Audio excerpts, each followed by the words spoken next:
Вот такой вот ноутбук. Это Ultrabook Ace Magic AX15. Честно говоря, купил в Европе. Это китайский ноутбук для европейского рынка. И вот тут я был удивлен, потому что по качеству исполнения данные ноутбуки намного выше, чем, например, для рынка Украины или рынка самого Китая. Поставлялся он в самой простой коробке с вот таким вот зарядником. Честно говоря, оп, коробка улетела. Зарядник у нас 19 вольт, 2,1 ампер, 40 ватт, 39,9. И неудивительно, потому что это не очень производительный ноутбук. Например, у меня на столе стоит еще здесь Asus, и у него как минимум 65 ватт через Type-C, а здесь у нас 40 ватт, ну чуть меньше 40 ватт, потому что это Intel Alder Lake, это N95 процессор, 16 гигабайт DDR4 памяти, 2666 МГц. Винда 11, он сверху металлический, снизу он тоже металл, а сверху вот эта вот крышка у нас вот пластик. Тут нужно понимать, тут мы еще, вы все это на проходках увидите. Короче, и купил я это все дело за 300 с мелочью долларов, нет, евро, за 300 с мелочью евро. И честно вам скажу, допустим, в моей стране за такой ноутбук цена намного выше. Поэтому, здесь еще 512 гигабайт, я вам покажу уже в самом обзоре, поэтому на канале Технозон поехали.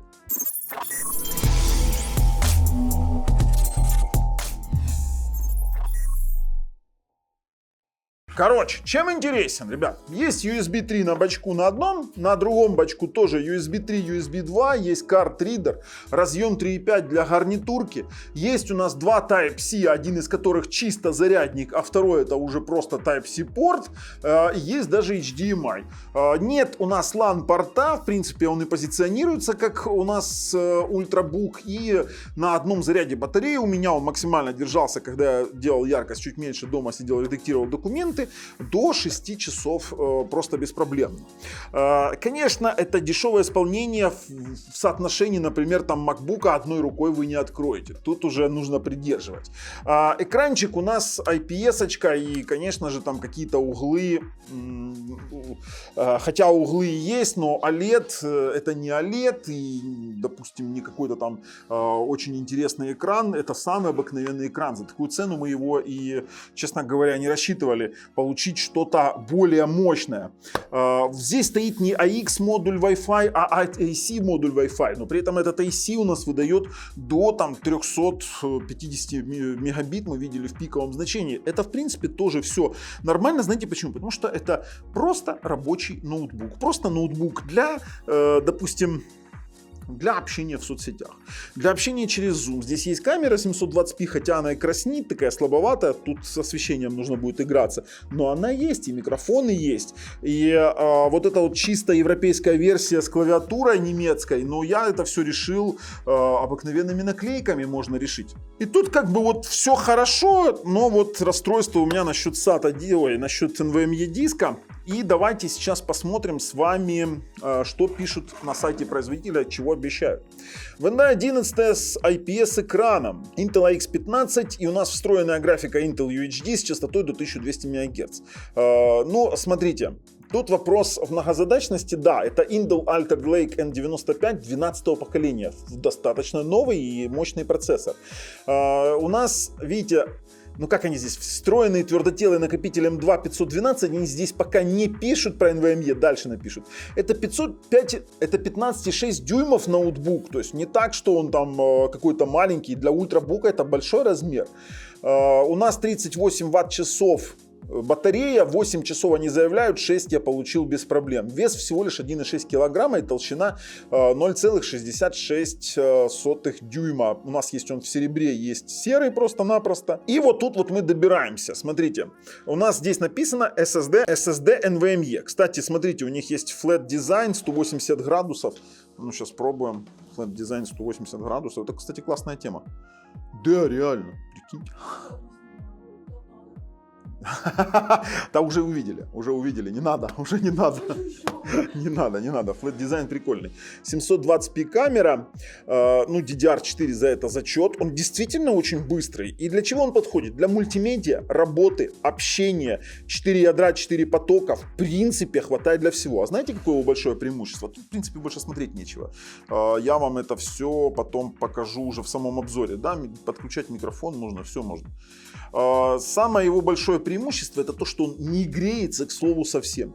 Я когда начал его в AIDA 64 тестировать, там 57 прыгнуло, потом 54, все невырубаемо, ни тротлинга, ничего. Ютубчик 2К 60 FPS, 4К фильмы с жесткого диска, стриминговые сервисы, просмотр, допустим, какого-то потокового видео, работа с документами, общение в соцсетях и браузинг. Вот для чего этот ноутбук я бы рассматривал. Напишите мне, пожалуйста, в комментах, вот кто вот за такую цену найдет ноутбук. Кстати, ссылку кину в описании под видео. В Украину можете заказывать через NP Shopping из Европы. Кто вот такой вот ноутбук может, вот напишите мне альтернативу. Просто. Я, возможно, альтернативу закину тоже в описании под видео. По хорошей цене могу даже из Китая чего-то кинуть. Но действительно для европейского рынка китайцы делают другие вещи. Все, ребят, подписываемся, нажимаем колокольчик, а мы переходим уже на обзор. Так, включили мы с вами наше это все действие. Очень интересно. Сейчас посмотрим сразу виндовые настройки. Ну, у нас здесь 512 гигов стоит диск, это мы с вами поняли. Хорошо. С этим вопросов нет из тех характеристик, которые я читал. Давайте в управление пойдем, посмотрим, что у нас стоит по оборудованию. По оборудованию. Видеоадаптеры Intel UHD Graphics, более детально надо будет смотреть. Процессор. Ну, 4 ядра или 4 потока, сейчас тоже увидим. Меня интересуют больше сетевухи. 802.11ac. Ладно, с этим тоже, в принципе, ничего такого страшного нет. Хочу увидеть здесь Intel N95 1.7, но я в бусте видел 2.96, это то, что видел своими глазами. То есть, на больше не скажу. Теперь Windows 11 Pro 22H2 на момент покупки установлен. Состояние активации активно. По процессу это у нас Intel Core Alder Lake, кодовое имя, 10-нанометровый, 15 Вт максимальный TDP. Ну, у нас есть даже 6 мегабайт третьего уровня. Маловато. Маловато, но это 4 ядра, 4 потока, вот это вот хорошо. По памяти 16 гигов, информации такой нет никакой. Сейчас это посмотрим в другом приложении. Если по быстродействию процессора, сейчас посмотрим, попробуем сравнить из той базы, которая есть в CPU-Z, то у нас это можно сравнивать. Ну, конечно, тут с Threadripper нельзя сравнивать. Сейчас будем перебирать порции. В одноядерном можно сравнить с Threadripper в одноядерном тесте, да? Все оно приблизительно одно и то же. Ryzen 5. Сейчас посмотрим, с чем мы можем сравнить по быстродействию. Это уже ушло. Ну, это вот примерно AMD FX 8350. Кстати, не самый худший вариант для сравнения. Или же 8350, Core i5. Ну,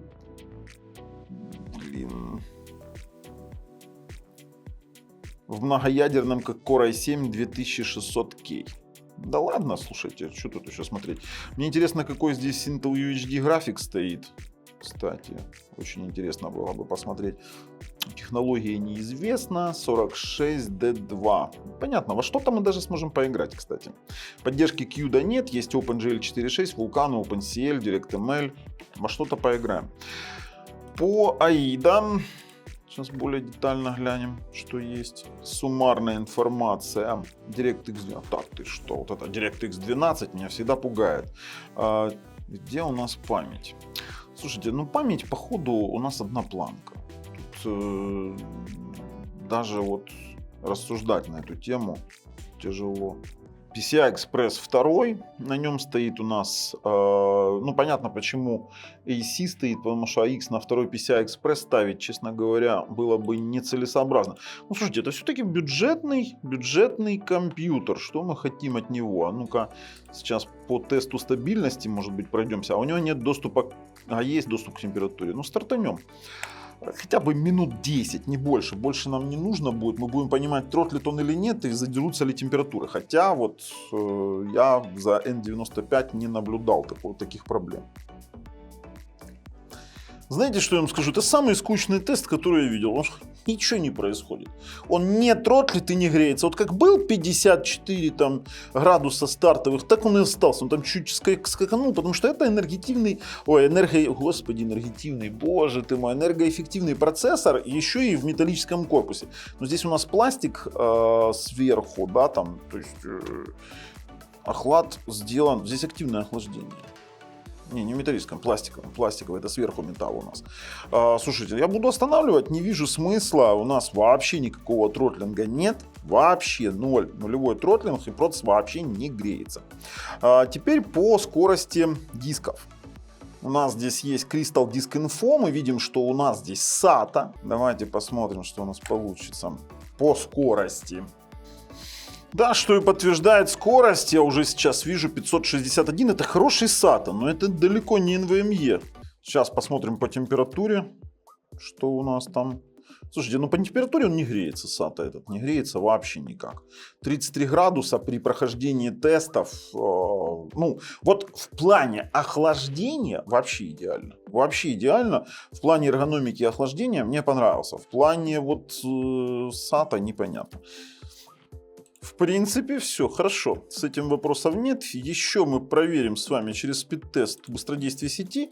Ну, так как у нас здесь нет LAN RJ45, это все-таки ультрик, ну, будем проверять тупо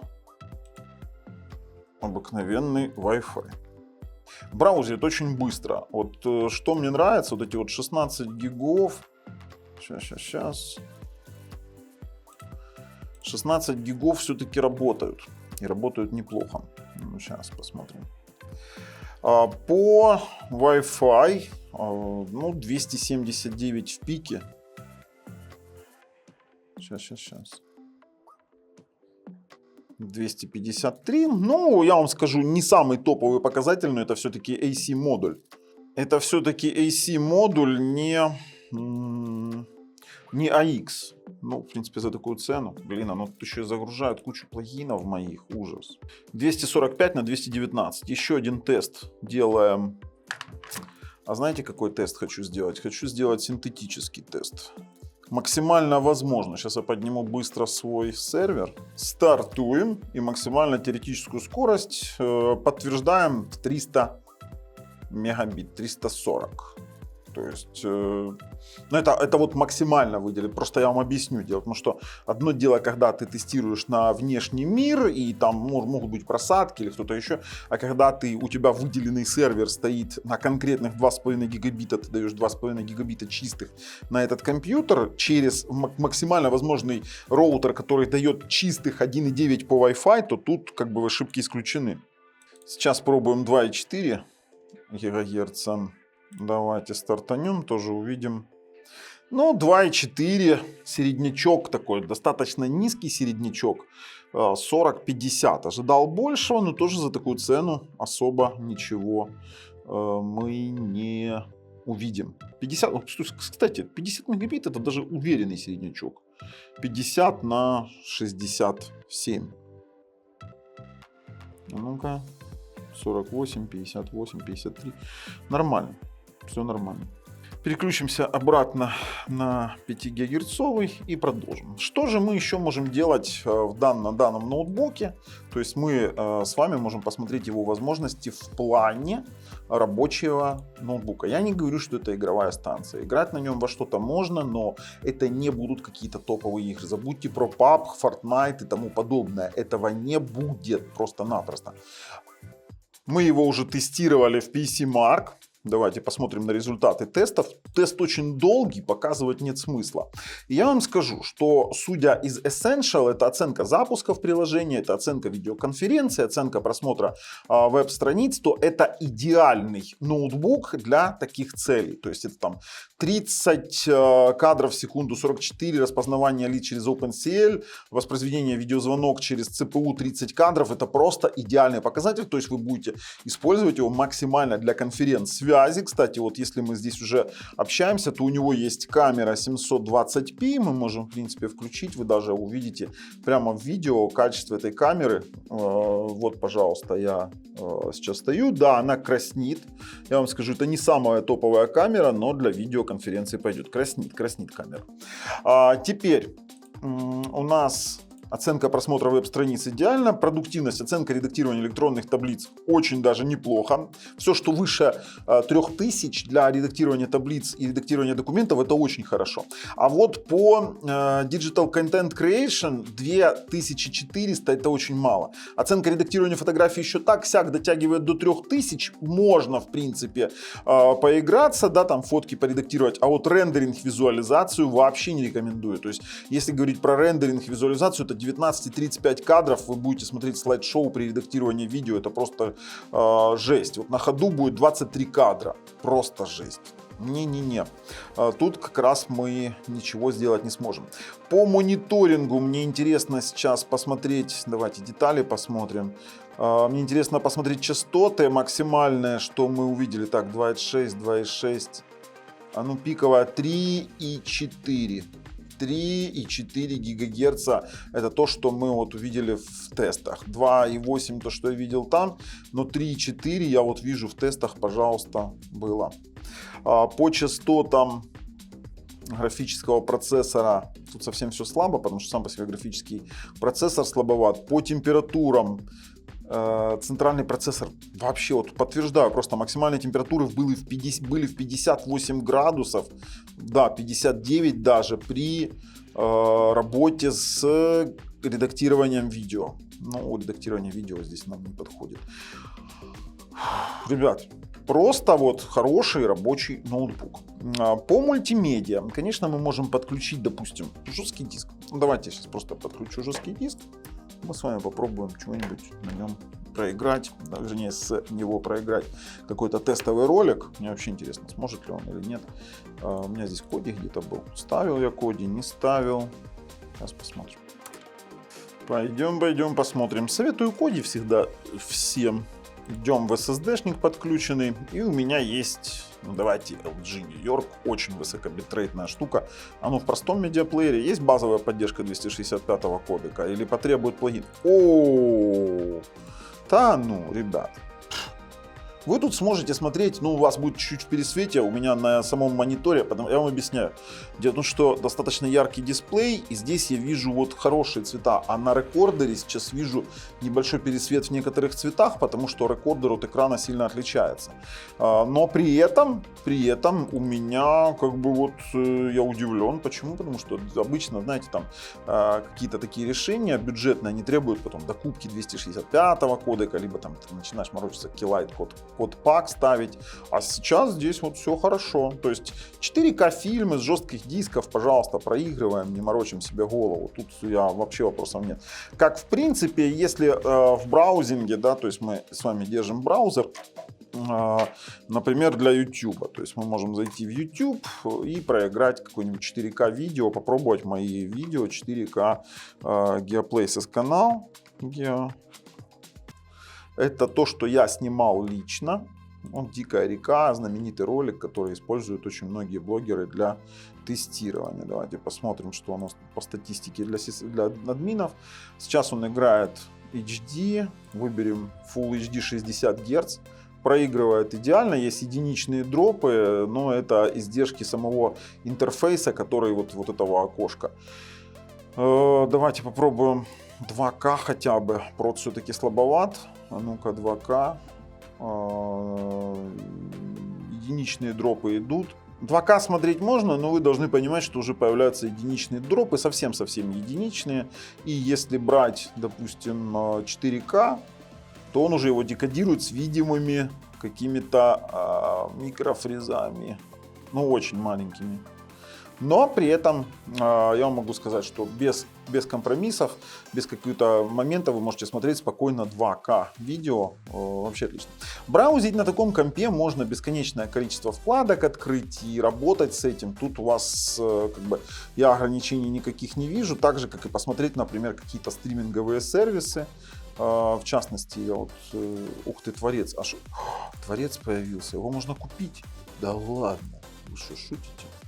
Слушайте, ну вот смотрите, можно посмотреть фильмы на стриминговых сервисах тоже без особых проблем.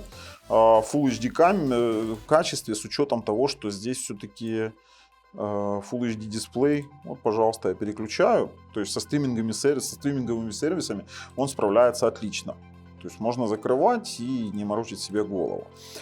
Дальше, у нас остаются какие-то рабочие моменты, но рабочие моменты уходят на второй план. Почему? Потому что уже все практически современные у нас, скажем так, компьютеры могут очень даже спокойно, сейчас мы проинсталируем, и это в принципе подтверждается, я когда редактирую большие страницы, большие таблицы вернее, с большими массивами данных, это подтверждается тестом PCMark, но я должен вам показать, что здесь этих проблем нет, то есть мы можем растянуть какой-то большой массив данных.